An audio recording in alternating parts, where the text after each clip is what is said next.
আসসালামু আলাইকুম বন্ধুরা, আপনারা যে জমিটি দেখতেছেন এটা আমাদের ইন্ডিয়ান পান কোম্পানি 845। দেখেন শীষগুলো সব বের হয়ে গেছে।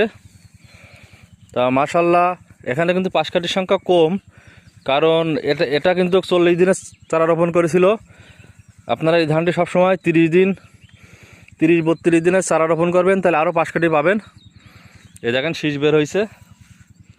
এটা কিন্তু দেখতে অনেকটা পাকিস্তানি লং বাসমতির মতো। তা যে কৃষক চাষ করেছে তার মুখ থেকে শুনবো যে কেমন ফলন আশা করা যাবে। হ্যাঁ, আমাদের এই চাচা বাবলুর রহমান। তো চাচা, এই ধানে কেমন ফলন হবে আশা করা যায়? আশা করা যায় 30-35 মন করে আসবে। 35 মন তো অবশ্যই হবে। এই যে বাইল, একটা বাইলটির নিম্ন সংখ্যা 12 ইঞ্চি লম্বা, 12 ইঞ্চি। তা এ যদি আরও 30-35 দিনের চারা রোপণ করতো আরও ভালো কাঙ্ক্ষিত কুশির সংখ্যা বাড়তো। তা বন্ধুরা, এই জাতটি চাষ করা যায়। আপনারা জানেন যে বাংলাদেশে বাসমতি চাউলের ব্যাপক একটা চাহিদা আছে, সেজন্য এই ধানটি চাষ করতে পারেন। আর কিছু কিছু অসৎ ব্যবসায়ী এই জাতটি আমাদের কাছ থেকে নিয়ে তারা পাকিস্তানি লং বাসমতি বলে বিক্রি করতেছে।